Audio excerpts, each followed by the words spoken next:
Yan po. North. Yan ang direction po niya. Yung deposit site po, dito po siya banda sa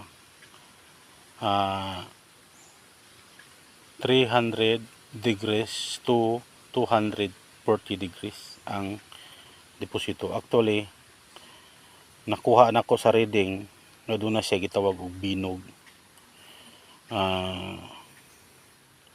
Kuha kayo tungod sa akong witness nga nagingon siya nga doon na dihay binog. So ato ang tanawon. So muna nga symbol doon na siya importante gyud nga mogamit ta og kumpas para makuha nato ang north, yang direction, para panahon na mag-scan taon niya makuha nato nga unsay dakop siyang scanner. Okay?